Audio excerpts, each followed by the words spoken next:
नमस्कार, मैं अर्पिता परमार आज दिन भर की तमाम खबरों के साथ आप सभी दर्शकों का सिटी न्यूज मुजफ्फरपुर में स्वागत करती हूं। खबरों की ओर बढ़ने से पहले आइए जानते हैं कि कौन कौन सी ऐसी खबरें हैं जो मुख्य समाचार में शामिल। कांटी थाना क्षेत्र के मिर्जापुर गांव में जिला पुलिस छापेमारी कर 90 ड्राम स्पिरिट के साथ 4 लोगों को किया गिरफ्तार। पूर्व मंत्री सुरेश शर्मा ने कहा कि नए वर्ष में शहर के लोगों को मिलेगा स्मार्ट सिटी का तोहफा। और किसान आंदोलन के समर्थन में एकता परिषद के सदस्यों ने कुढ़नी प्रखंड कार्यालय में किया प्रदर्शन। तो ये थी आज के मुख्य समाचार। अब खबरें विस्तार से। कांटी थाना क्षेत्र के मिर्जापुर गांव के समीप पुलिस और एएलटीएफ की टीम ने संयुक्त रूप से छापेमारी कर 4 धंधेबाजों को किया गिरफ्तार। जिले में शराब माफियाओं पर नकेल कसने को लेकर पुलिस द्वारा लगातार अभियान चलाया जा रहा है। इसी क्रम में कांटी थाना के मिर्जापुर से एंटी लीकर टास्क फोर्स ने सोमवार को गिट्टी लदे एक ट्रक में छिपाकर ले जा रहे 90 ड्राम में करीब 3500 लीटर स्पिरिट जब्त कर लिया है। जब्त स्पिरिट के मामले में कांटी थाना के स्पेशल पुलिस अफसर की संलिप्तता सामने आई है। उन्हें हिरासत में लेकर पूछताछ भी की जा रही है। वहीं कांटी पुलिस का कहना है कि एसपीओ को पहले ही थाने से हटाया जा चुका है। हिरासत में लिए गए एसपीओ से पूछताछ के आधार पर पुलिस टीम कांटी व सरैया इलाके से छापेमारी कर ट्रक चालक एसपीओ समेत 4 लोगों को गिरफ्तार किया है। इधर एएसपी बेस्ट सैयद इमरान मसूद ने पूरे मामले पर बताया कि कांटी थाना अध्यक्ष के नेतृत्व में गठित एक टीम के कार्रवाई पर एक ट्रक से 3600 लीटर से अधिक स्पिरिट शराब लदे एक स्कॉर्पियो गाड़ी व एक बुलेट समेत 4 लोगों को हिरासत में ले लिया गया है। चारों से पूछताछ की जा रही है। हम लोगों की लगातार छापेमारी में एक बड़ी सफलता कांटी क्षेत्र से हुई है, हम लोगों को हासिल हुई है। इसमें करीब 3600 लीटर के ऊपर स्पिरिट हम लोगों ने बरामद की है एक ट्रक से, जिसमें गिट्टी लोडेड थी, छुपाने के लिए उसको शराब थी उसमें। उसके अलावा हमने एक स्कॉर्पियो बरामद की है जिसमें भी शराब लोडेड थी, और एक बुलेट गाड़ी जिसका प्रयोग होता है शराब को ले आने में। इसके अलावा हम लोगों ने 4 अरेस्टिंग की है इस केस में, और फॉरवर्ड और बैकवर्ड लिंकेज का पता लगाया जा रहा है। और भी जो लोग इसमें इन्वॉल्व हैं जिनका लिंक है इससे, उसका पता लगा करके उस पर कार्रवाई कर रहे हैं। एक स्पेशल ऑफिसर के इन्वॉल्वमेंट होने की बात आ रही है। देखिए, अब वो क्या काम करता है क्या नहीं करता है इसका भी हम जांच कर रहे हैं। बाकी कोई भी अवैध शराब के धंधे में इन्वॉल्व होगा उस पर कड़क कानूनी कार्रवाई की जाएगी। पूर्व मंत्री सुरेश शर्मा ने कहा कि नए वर्ष में मुजफ्फरपुर शहरवासी को स्मार्ट सिटी की सौगात मिलेगी। सरकार इस कार्य में पूरी मुस्तैदी से तैयारी कर रही है। मुजफ्फरपुर शहर में स्मार्ट सिटी का कार्य शुरू हो चुका है। सरकार इसे पूरा करने के लिए लगातार अधिकारियों के माध्यम से तेजी लाने का प्रयास कर रही है। ये बातें पूर्व मंत्री सुरेश शर्मा ने प्रेस वार्ता के दौरान कही। उन्होंने यह भी कहा कि स्मार्ट सिटी के 1380 करोड़ आ चुके हैं। उप मुख्यमंत्री तथा नगर विकास मंत्री रेणु देवी लगातार खुद इसकी मॉनिटरिंग कर रही है।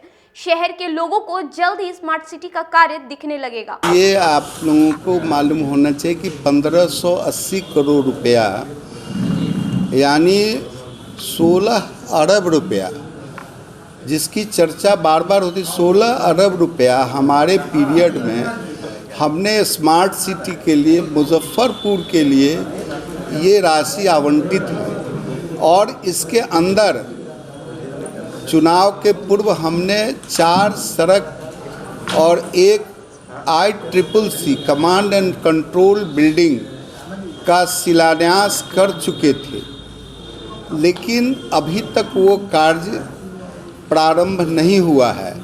मैं मीडिया के द्वारा इससे जुड़े हुए कमेटी और चेयरमैन तथा नगर निगम के नगर आयुक्त से जानना चाहता हूं कि ये काम कब तक शुरू होगा और अभी तक ये काम क्यों नहीं शुरू हुआ है।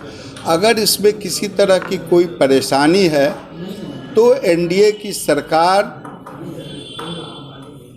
आज काम करने के लिए है। डिप्टी सीएम का भी विजिट हुआ है। वो सब लोग भी चाहते हैं कि मुजफ्फरपुर का एक सुंदर मुजफ्फरपुर बनाया जाए, और उसके लिए धन उपलब्ध है। लोगों की इच्छा है कि यह सुंदर शहर बने। चूँकि उत्तर बिहार की अघोषित राजधानी है, इसको सुंदर बनाने का लक्ष्य केंद्र ने निर्धारित किया और उत्तर बिहार में इसी शहर को सर्वश्रेष्ठ मान करके इसको स्मार्ट सिटी का बनाने का प्रोविज़न बनाया गया था। और आज ये काम तेज़ी से नहीं हो रहा है, जिसके कारण नगर विकास और उप मुख्यमंत्री ने स्पेशल ड्राइव के लिए ऑफिसर को भेजा है कि वो इन सब चीज़ों को जानकारी ले और जानकारी लेकर के उस काम में अगर कोई बाधा है तो उसको भी दूर करे, लेकिन काम तेज़ी से शुरू होनी चाहिए। जिले के नए जिलाधिकारी प्रणव कुमार ने अपना पदभार संभाला और कहा कि मेरी पहली प्राथमिकता स्मार्ट सिटी के कार्य को पूरा करना है। मंगलवार की शाम जिले के नए डीएम प्रणव कुमार ने पदभार संभाल लिया है। पदभार संभालने के बाद नए जिलाधिकारी प्रणव कुमार ने जिले के तमाम अधिकारियों के साथ बातचीत की। नए जिलाधिकारी ने कहा कि मेरी पहली प्राथमिकता विकास और स्मार्ट सिटी का कार्य पूरा करना है। लोगों से, स्टेक होल्डर से बातचीत हुई और जो जिले की आवश्यकता होगी, अपेक्षा होगी, उसको पूरा करने में पूरा हम लोग प्रयास करेंगे। स्मार्ट सिटी का काम काफ़ी लंबे समय से पेंडिंग है, उसको लेकर के क्या? निश्चित रूप से सभी कामों में तेजी आएगी। हम उम्मीद करते हैं कि आप सभी लोगों के सहयोग से, यहाँ के लोगों के सहयोग से सारे काम गति पे रहेंगे, तेजी से। जिला डीआरसीसी भवन में मुख्यमंत्री जल जीवन हरियाली कार्यक्रम का सीधा प्रसारण किया गया, जिसमें जिले के तमाम पदाधिकारी मौजूद रहे। मुख्यमंत्री के द्वारा जल जीवन हरियाली का सीधा प्रसारण कार्यक्रम डीआरसीसी में जिला स्तरीय कार्यक्रम का आयोजन किया गया। कार्यक्रम में बड़ी संख्या में जीविका दीदियां भी उपस्थित थी। बता दें कि जल जीवन हरियाली अभियान में जन भागीदारी विषय पर परिचर्चा की गई और पर्यावरण संरक्षण के मद्देनजर लोगों को अधिक से अधिक सजग और जागरूक करने का लक्ष्य रखा गया। जिले के सभी प्रखंड कार्यालयों में भी जल जीवन हरियाली दिवस का आयोजन किया गया। प्रखंड स्तरीय कार्यक्रम में स्थानीय जनप्रतिनिधियों के साथ आम नागरिकों ने भी अपनी उपस्थिति सुनिश्चित कराते हुए पर्यावरण संरक्षण पर आधारित कार्यक्रम का लाइव टेलीकास्ट देखा एवं पर्यावरण संरक्षण को लेकर परिचर्चा करते हुए जल जीवन हरियाली अभियान को जन आंदोलन का रूप देने का संकल्प लिया। जीवन हरियाली एक सरकार की महत्वाकांक्षी अभियान है, जिसमें पर्यावरण संरक्षण के मद्देनजर तमाम बिंदुओं पर परिचर्चाएं की जाती हैं और सभी विभागों द्वारा पर्यावरण संरक्षण की दिशा में बहुत ही महत्वपूर्ण कार्य पूर्व में किए भी गए हैं और आज भी किए जा रहे हैं। कोरोना को लेकर के यह कार्यक्रम की गति धीमी हो गई थी। सरकार ने निर्णय लिया कि प्रत्येक महीने के प्रथम मंगलवार को जल जीवन हरियाली दिवस मनाया जाएगा। उस क्रम में आज राज्य स्तर पर अधिवेशन भवन में माननीय मुख्यमंत्री की उपस्थिति में यह कार्यक्रम का आयोजन हुआ, जिसका सीधा प्रसारण सभी जिलों में किया गया। हमारे मुजफ्फरपुर में सिकंदरपुर स्थित स्थानीय डीआरसीसी में उक्त कार्यक्रम का आयोजन हुआ, जहां जिले के सभी बड़े पदाधिकारी तथा आयुक्त तिरहुत प्रमंडल के साथ जिला स्तरीय सभी पदाधिकारी और कर्मी उपस्थित थे और उन्होंने पटना में जल जीवन हरियाली पर चल रहे कार्यक्रम का सीधा प्रसारण देखा और उस परिचर्चा में प्रत्यक्ष और अप्रत्यक्ष रूप से इनकी अपनी भागीदारी सुनिश्चित की।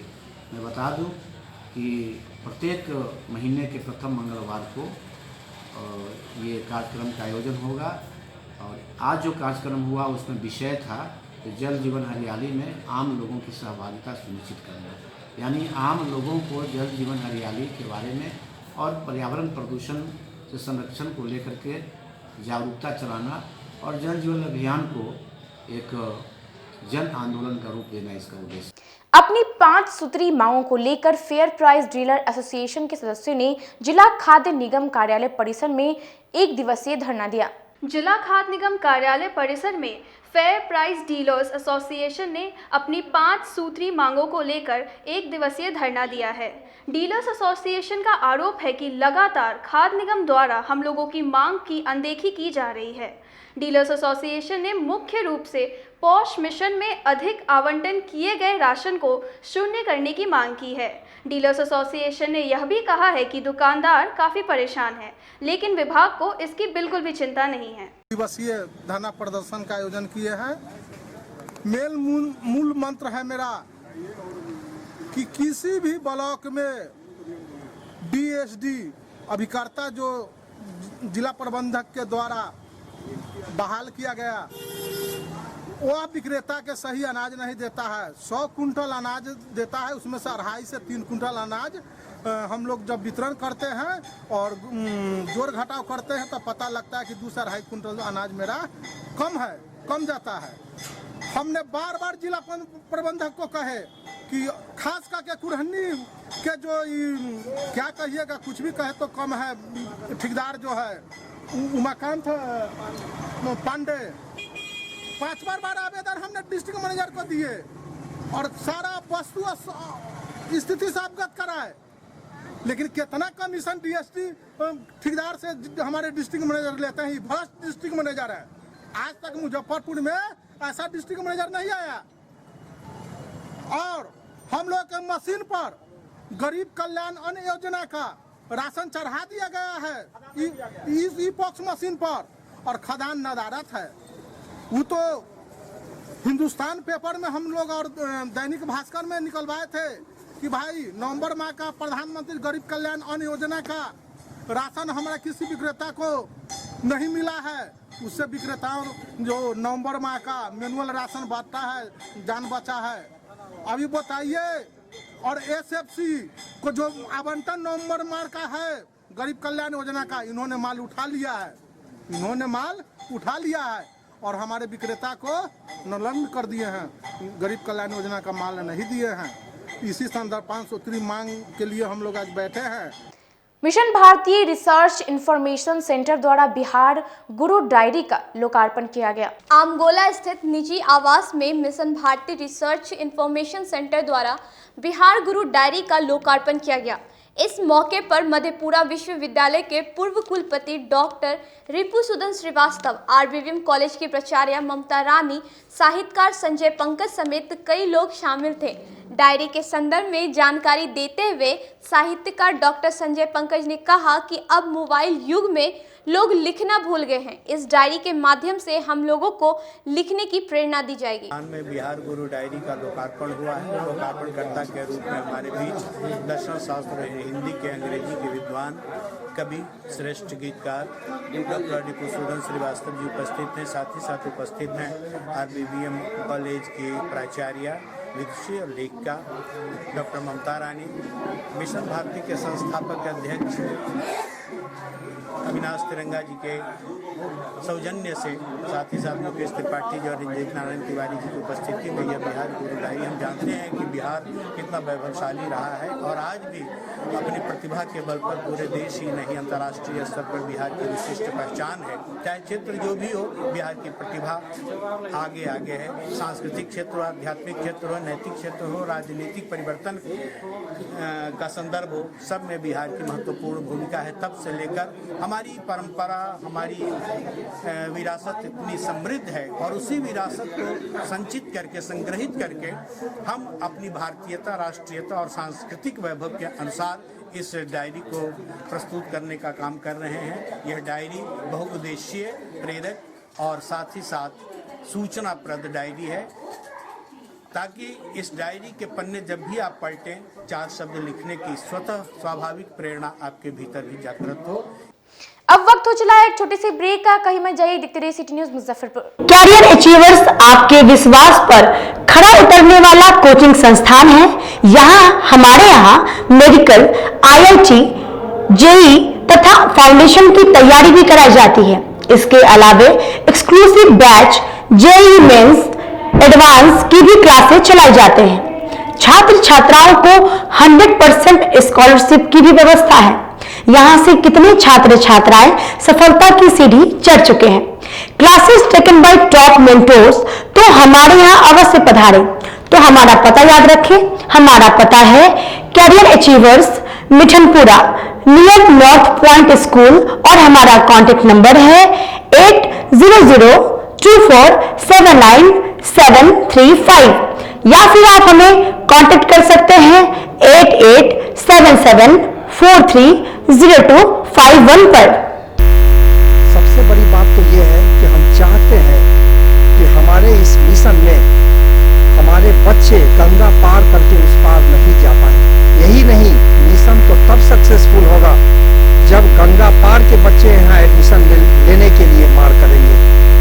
इसी आशा के साथ इंस्टीट्यूट तो हम लोग चला रहे हैं, अपने बच्चों को खुश करने की कोशिश कर रहे हैं। बच्चों को मैंने यही कहा है, तुम अपना समय दो, मैं तुम्हें आसमान की बुलंदियों पर पहुंचा दूंगा। मुजफ्फरपुर की शान और अपने कलाकृतियों से बॉलीवुड के स्टारों में अपनी पहचान बना चुका बाबा की दुकान लहठी भंडार पिछले 50 वर्षों से आपके पसंद का ख्याल रखती है। यहाँ से लाह की बहुरानी सेट बॉलीवुड की स्टार ऐश्वर्या राय ने अपनी शादी में पहनी थी। यहाँ से राजनीतिक गलियारों के नामचीन चेहरों की दुल्हन भी सजी थी। हमारे यहाँ शादी सेट, बहुरानी सेट, जयमाला सेट, लाह के फैंसी आइटम कुशल कारीगरों द्वारा निर्मित कराई जाती है।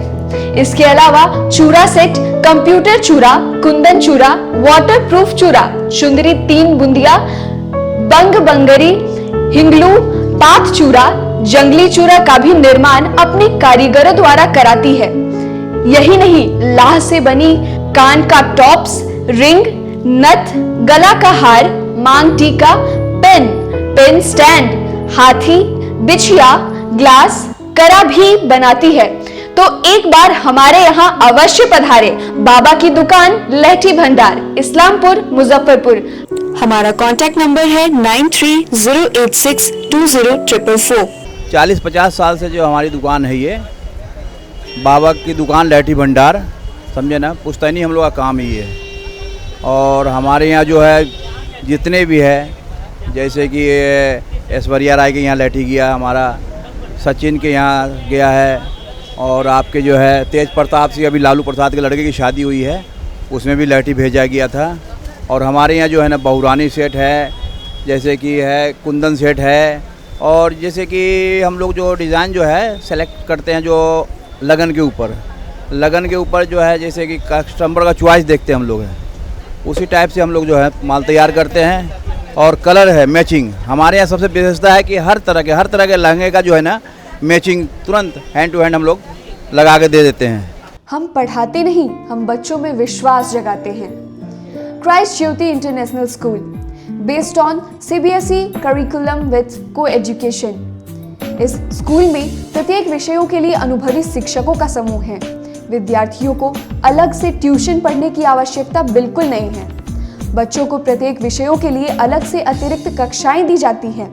साइंस और कंप्यूटर लैब की व्यवस्था के साथ उत्तम खेल कूद के लिए बड़ा सा कैंपस भी है। नर्सरी के बच्चों को खेल कूद की विधि से पढ़ाई जाती है। केंद्रीय माध्यमिक शिक्षा बोर्ड पर आधारित पाठ्यक्रम से कक्षा प्ले हाउस व नर्सरी से 8वीं वर्ग तक ये नामांकन प्रारंभ है। तो नामांकन के लिए तुरंत संपर्क करें। हमारा पता है क्राइस्ट ज्योति इंटरनेशनल स्कूल, धर्मोदय स्थली, माधोपुर सुस्ता, मुजफ्फरपुर। के रूप में ज्वाइन किया क्राइस्ट ज्योति स्कूल को, और यहाँ की व्यवस्था, यहाँ के पेरेंट्स, सारे लोग पूरी तरह से बच्चों की पढ़ाई के प्रति जो केयरलेस थे, मैंने उन्हें जागरूक करने की कोशिश किया, और उस व्यवस्था को बदलने के लिए मैं हर संभव प्रयास करती हूँ। जहाँ तक हो पाएगा मैं इसे आगे बढ़ाऊँगी, इसे आगे बढ़ाना ही मेरा कर्तव्य है। ब्रेक के बाद आप सभी दर्शकों का सिटी न्यूज मुजफ्फरपुर में स्वागत है। बढ़ते हैं अगली खबरों की ओर। कोठारी प्रखंड कार्यालय पर एकता परिषद के सदस्यों ने किसान आंदोलन के समर्थन में सरकार के खिलाफ प्रदर्शन किया। किसान आंदोलन के समर्थन में मंगलवार को तुर्की मेलागाछी से एकता परिषद के सदस्यों ने हुंकार रैली निकालकर प्रदर्शन करते हुए प्रखंड कार्यालय पहुंचे, जहां रैली में किसान आंदोलन के समर्थन के साथ साथ युवा बेरोजगारी और आवासीय भूमिहीनता के सरकार एवं प्रशासन की बेरुखी के खिलाफ प्रदर्शन किया। विजय गौड़ैया के नेतृत्व में संपन्न हुई इस रैली की अध्यक्षता शिवनाथ पासवान एवं संचालन राम लखन ने किया। हमारा संगठन जो है बिल्कुल साधारण लोगों के बीच है, भूमिहीनों के बीच है। तो हम इसमें उन सारे सवालों को लेकर के चल रहे हैं इस रैली में, जो किसान परिवार को, मजदूर परिवार को, भूमिहीन परिवार को प्रभावित करता है। अब हमारा ये मानना है कि हर एक किसान परिवार में अगर एक व्यक्ति को पूर्ण रोजगार दे दिया जाए, वो रोजगार नौकरी हो या जैसे हो, तो हम समझते हैं कि किसान को किसी तरह के अनुदान की आवश्यकता नहीं पड़ेगी। अपना परिचय बताइए। मेरा नाम विजय गोरैया है और हम लोग एकता परिषद से जुड़े हुए हैं। हमारी टीम यहाँ पर साथ। सरेगंज टावर चौक पर टीम मुजफ्फरपुर संस्था द्वारा स्माइल बॉक्स लगाकर आम लोगों से सहायता करने की अपील की। टीम मुजफ्फरपुर के द्वारा शहर के टावर चौक पर मंगलवार को स्माइल बॉक्स रखकर आम लोगों से अपील की कि अगर आप सक्षम हैं तो इस स्माइल बॉक्स में जरूरतमंद लोगों के लिए सामान रखकर जरूरतमंद लोगों की मदद करें। इस दौरान संगठन के सदस्यों ने स्माइल बॉक्स में ठंड को देखते हुए ऊनी कपड़े व जूते रखकर इसकी शुरुआत की। मौके पर संगठन के धीरज भारद्वाज, मृणाल कृष्णा, मनोरंजन, ओम, राहुल समेत कई अन्य सदस्य मौजूद रहे। मौके पर मौजूद मृणाल कृष्णा ने बताया कि आज टावर चौक पर स्माइल बॉक्स रखकर इसकी शुरुआत की गई है। आगे शहर के और भी चौक चौराहों पर स्माइल बॉक्स रखा जाएगा, जिससे जरूरतमंद लोगों के लिए ज़्यादा से ज़्यादा मदद पहुंचेगी। उन्होंने सक्षम लोगों से अपील करते हुए कहा कि जरूरतमंद लोगों के लिए सक्षम लोग आगे आएं। तो टीम मुजफ्फरपुर एक अभियान चालू किए हैं, शुरू किए हैं, जिसके अकॉर्डिंग स्माइल बॉक्स देख सकते हैं आप। हम लोग का एक प्रयास है कि जो भी ज़रूरतमंद है, जो भी गरीब गुरबा है, जिसको ज़रूरी है, जिसको ठंड लग रहा है, चाहे पहनने को कपड़ा नहीं है, जूता नहीं है, सामान नहीं है, तो शहर के लोगों के लिए एक आह्वान भी है हम लोग का। और हम लोग जगह जगह से कलेक्ट कर रहे हैं, कपड़ा भी कलेक्ट कर रहे हैं, जूता, सामान, इलेक्ट्रॉनिक गैजेट, जो किसी को भी ज़रूरत पड़े या किसी को देना हो, किसी के काम में हो, तो आके हम लोग इसमें डालेंगे। और अलग अलग चौराहों पे शहर के डालना है। इसमें कपड़ा रखेंगे, हम लोग देख सकते हैं आप, इसमें हम लोग पूरा कपड़ा, जूता भी है, कपड़ा भी है, इसी में डालना है। और इसी में जिनको जिनको डालना है डाल देंगे। शहर के अगल बगल के लोग जो भी हैं डालेंगे, हम लोग यहाँ से उठा लेंगे, या अगल बगल का जो भी ज़रूरतमंद है उसको इसमें से दे देना है। ये हम लोग का प्रयास है और पहल है, ताकि किसी को ज़रूरतमंद को मिल सके। बिहार विश्वविद्यालय के अर्थशास्त्र विभाग में विभाग अध्यक्ष के विदाई समारोह का आयोजन किया गया। बिहार विश्वविद्यालय के अर्थशास्त्र विभाग में डॉक्टर CKP शाही का विदाई समारोह का आयोजन किया गया, जिसमें अर्थशास्त्र विभाग के सभी कर्मचारी और छात्र छात्राएं शामिल थे। विदाई समारोह में विभाग के अध्यक्ष डॉक्टर CKP शाही को कर्मचारी और छात्र छात्राएं बुके और शॉल देकर विदाई दी। विदाई समारोह को संबोधित करते हुए डॉक्टर CKP शाही ने कहा कि बहुत सारी यादें लेकर यहां से जा रहा हूं। बच्चों की सेवा के लिए हम लोग को सदा तत्पर रहना चाहिए। बच्चे जितना अच्छा करेंगे वही हमारी उपलब्धि। श्याम नंदन सहाय कॉलेज के शिक्षकों ने प्राचार्य को बदलने की मांग को लेकर धरना दिया। श्याम नंदन सहाय कॉलेज परिसर में शिक्षक एवं शिक्षकोत्तर कर्मी ने संघर्ष मोर्चा द्वारा कॉलेज के प्राचार्य को हटाए जाने की मांग को लेकर धरना प्रदर्शन किया है। कर्मी संघ का आरोप है कि कॉलेज के प्राचार्य द्वारा लगातार भ्रष्टाचार किया जा रहा है। कर्मी संघ ने प्राचार्य को हटाने की मांग विश्वविद्यालय परिसर से की है। कर्मी संघ ने कहा है कि भ्रष्ट प्राचार्य के कारनामे के खिलाफ यह धरना दिया जा रहा है और जब तक प्राचार्य को नहीं हटाया जाएगा यह आंदोलन जारी रहेगा। शिक्षक शिक्षकेतर कर्मचारी संघर्ष मोर्चा का कन्वेनर हूँ। हम लोग यहाँ आंदोलनरत है। भ्रष्ट प्राचार्य के कारनामे के खिलाफ ये आंदोलन है। जब तक वो हटेगा नहीं, हम लोग का आंदोलन समाप्त नहीं होगा। बहुत सारा जो है वित्तीय अनियमितताओं का आरोप उन पर है, हम लोग दे दिए है नहीं। हम आग्रह करते हैं शासी निकाय से, वो बहुत जूनियर भी है, कि उसको हटा करके और कोई सीनियर टीचर को महाविद्यालय का प्रभारी प्राचार्य बनाया जाए। आज के लिए बस इतना ही। कल फिर हाजिर होंगे कुछ नई खबरों के साथ। तब तक के लिए मुझे और मेरी पूरी न्यूज़ टीम को दीजिए इजाजत। नमस्कार।